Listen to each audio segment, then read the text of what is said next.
semester 4, program studi akuntansi Fakultas Ekonomi dan Bisnis. Pada video kali ini, saya akan membahas materi mengenai teknik analisis metode fenomenologi. Baik, langsung saja saya akan memberikan materi tentang teknik analisis metode fenomenologi. Pengertian metode fenomenologi. Fenomenologi adalah salah satu metode penelitian kualitatif yang berfokus pada pengalaman subjektif individu terhadap suatu fenomena. Metode ini bertujuan untuk memahami makna dari pengalaman tersebut bagi individu yang bersangkutan. Tujuan utama dari metode fenomenologi adalah untuk mengungkap esensi dari suatu fenomena yang dialami oleh individu, memahami bagaimana individu memaknai dan menginterpretasikan pengalaman mereka. Yang kedua, mengidentifikasi tema-tema yang muncul dari pengalaman individu. Teknik analisis data dalam metode fenomenologi. Terdapat beberapa teknik analisis data yang umum digunakan dalam metode fenomenologi, antara lain reduksi data. Pada tahap ini, peneliti akan memproduksi data yang terkumpul dari wawancara atau observasi menjadi unit-unit makna yang lebih kecil dan relevan. Pengelompokan unit makna yang telah direduksi kemudian dikelompokkan berdasarkan tema-tema yang muncul dari pengalaman partisipan. Sintesis makna. Pada tahap ini, peneliti akan mensintesis makna dari tema-tema yang telah diidentifikasi untuk mendapatkan pemahaman yang lebih mendalam tentang esensi fenomena yang diteliti.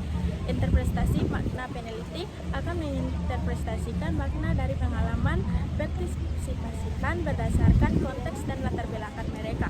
Contoh penerapan metode fenomenologi: seorang peneliti ingin memahami pengalaman mahasiswa dalam menghadapi stres akademik. Peneliti dapat menggunakan metode fenomenologi untuk mewawancarai beberapa mahasiswa tentang pengalaman mereka dalam menghadapi stres akademik. Data dari wawancara tersebut kemudian dianalisis untuk mengidentifikasi tema-tema yang muncul dari pengalaman mahasiswa, seperti perasaan cemas, kesulitan belajar, dan dukungan sosial. Baik, selanjutnya kita masuk dalam kelebihan dan kekurangan fenomenologi. Kelebihannya, memperoleh pemahaman yang mendalam tentang pengalaman subjektif individu, mengidentifikasi tema-tema yang relevan dengan fenomena yang diteliti, memberikan wawasan baru tentang makna dari suatu fenomena.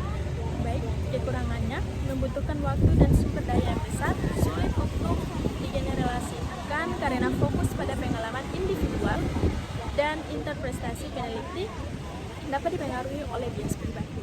Baik, kita masuk dalam langkah-langkah analisis fenomenologi. Berikut adalah langkah-langkah umum dalam analisis fenomenologi. Yang pertama, pengumpulan data. Data biasanya dikumpulkan melalui wawancara mendalam dengan partisipasian yang memiliki pengalaman dengan fenomena yang diteliti. Pertanyaan yang diajukan bersifat terbuka dan eksploratif untuk mendorong partisipasian menceritakan pengalaman mereka secara detail. Yang kedua, reduksi data. Data yang terkumpul kemudian direduksi dengan cara mengidentifikasi tema-tema atau unit makna yang relevan dengan fenomena yang diteliti. Proses ini melibatkan transkripsi wawancara, membaca transkrip berulang kali, dan membuat catatan tentang tema-tema yang muncul. Yang selanjutnya, pengelompokan tema. Tema-tema yang telah diidentifikasi kemudian dikelompokkan berdasarkan kesamaan atau keterkaitan makna. Pengelompokan ini bertujuan untuk menyederhanakan data yang menemukan pola-pola yang lebih luas. Interpretasi makna.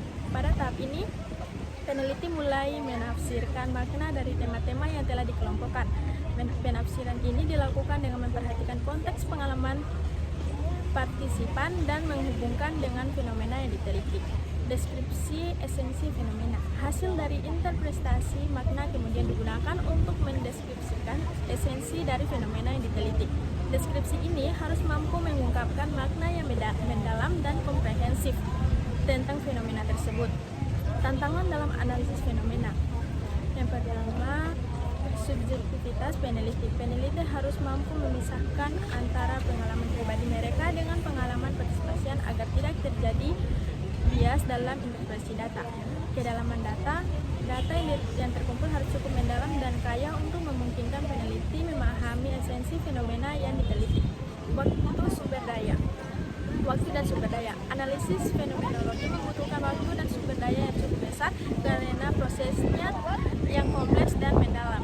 Contoh penerapan metode fenomenologi: seorang peneliti ingin memahami pengalaman orang-orang yang pernah mengalami bencana alam. Peneliti kemudian mewawancarai menjumpai beberapa orang yang pernah mengalami bencana alam dan meminta mereka untuk menceritakan pengalaman mereka secara detail. Data yang terkumpul kemudian dianalisis untuk mengidentifikasi tema-tema seperti ketakutan, kehilangan, dan harapan. Tema-tema ini kemudian diinterpretasikan untuk memahami esensi dari pengalaman mengalami bencana alam. Konsep dari metode fenomenologi menekankan interpretasi untuk memperoleh pemahaman struktur eksistensial dari suatu fenomena dan kemudian fenomena tersebut tampil sebagai dirinya sendiri atau appears or present in self. Landasan filosofis fenomenologi mempunyai fokus pada keunikan pengalaman hidup dan esensi dari suatu fenomena tertentu. Sebagai contoh, pengalaman unik dari seorang kepala sekolah dapat digambarkan sebagai pengalaman apa adanya yang dilakukan kepada kepala sekolah dalam setting natural. Kemudian ditemukan esensinya. Pembahasan ini lebih fokus mengajar implikasi filsafat fenomenologi terhadap metode penelitian yang penulis disebut sebagai metode fenomenologi. Dalam metode fenomenologi, analisis data dilakukan melalui beberapa tahapan utama.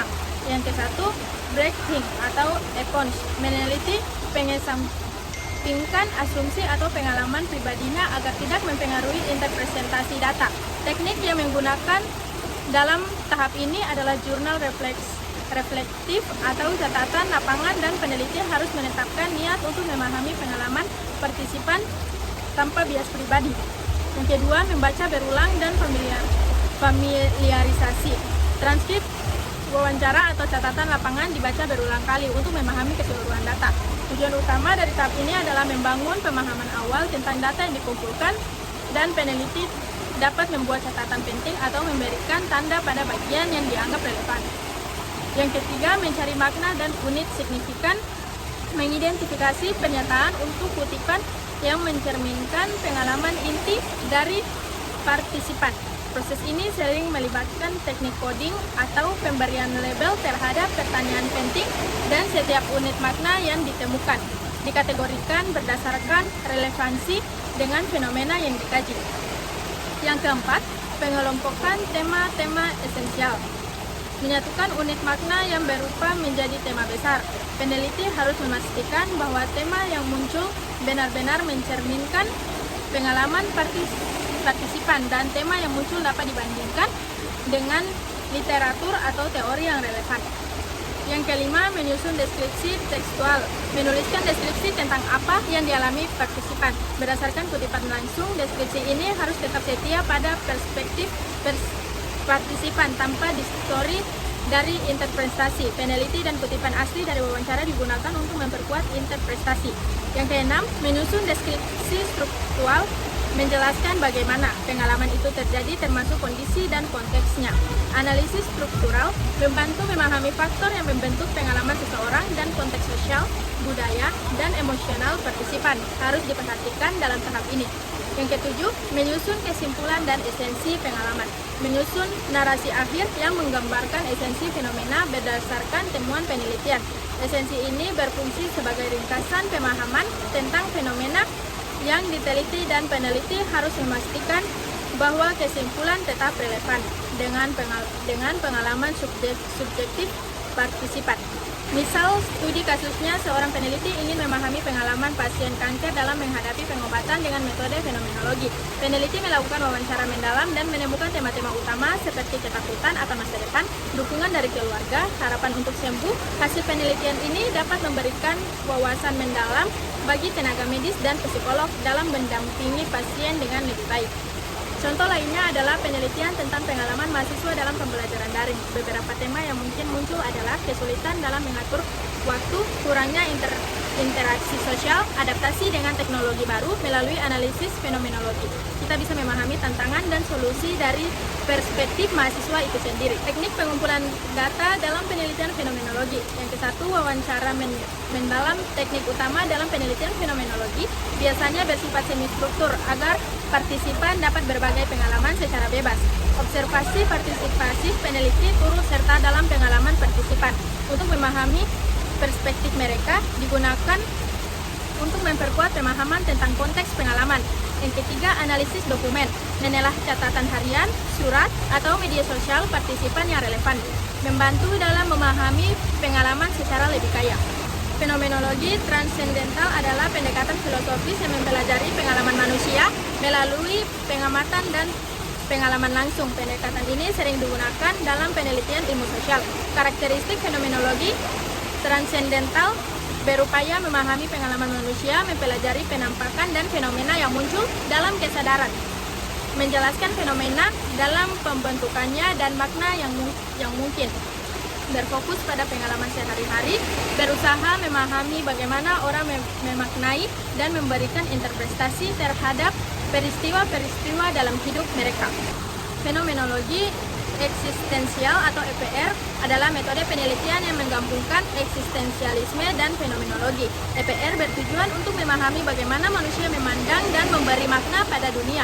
Karakteristik EPR berfokus pada pengalaman subjektif menggunakan empati, intuisi, atau pendengaran telinga ketiga, menghindari tautologi dan bias konfirmasi. Yang berikut menekankan prinsip deskripsi fenomenologis tidak dapat digunakan untuk studi yang menunjukkan kausalitas. Fenomenologi sosiologi adalah metode penelitian yang mempelajari pengalaman hidup seseorang yang realitas sosial. Fenomenologi dalam sosiologi juga disebut sosiologi fenomenologis. Karakteristik fenomenologi sosiologi memahami makna pengalaman manusia. Yang kedua, memahami arti peristiwa dan keterkaitannya dengan orang-orang. Mengacu pada kenyataan, memanfaatkan analisis pengalaman subjektif, memahami bagaimana individu mengomunikasikan pengalaman hidup mereka.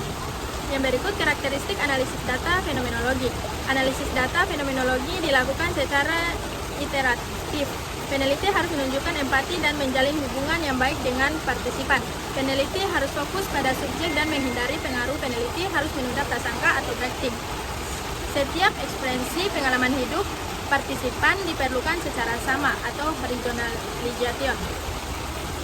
Manfaat analisis dalam fenomenologi dapat membantu proses pengembangan kebijakan, dapat memperoleh pemahaman yang lebih mendalam terhadap fenomena yang diteliti, dapat mengungkapkan esensi pengalaman manusia,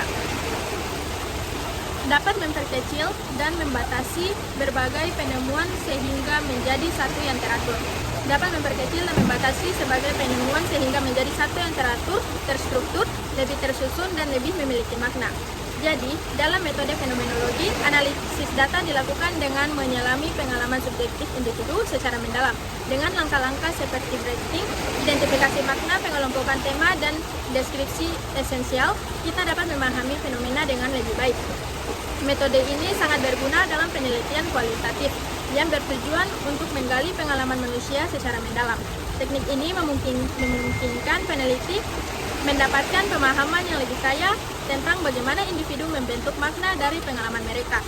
Kerangka analisis data fenomenologi bermanfaat untuk memahami realitas sosial sebagaimana adanya ekspresi-ekspresi dari suatu realitas sosial disuling menjadi makna dengan cara melakukan interpretasi induktif namun masih mempertahankan tekstur apa adanya secara holistik. Analisis data memerlukan kerangka analisis sebagai alat untuk memahami bagaimana ekspresi realitas sosial beroperasi, tetapi kerangka analisis tersebut tidak diperlakukan secara eksklusif. Kerangka analisis tumbuh dan berkembang selama pengumpulan dan analisis data. Selanjutnya, dilakukan variasi imajinatif atau imaginative variation, yaitu proses eksplorasi sebagai memungkinkan makna dari pengalaman yang telah diidentifikasi dalam tahap ini. Peneliti mencoba melihat pengalaman dari berbagai sudut pandang untuk memahami bagaimana elemen-elemen tertentu dalam pengalaman individu dapat berbentuk makna yang lebih dalam.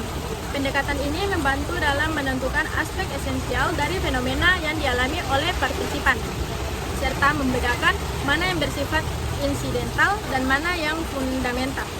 Terima kasih sudah menonton video saya. Semoga video saya dapat bermanfaat bagi kita semua. Jangan lupa di like, comment, share, and subscribe. Bye-bye.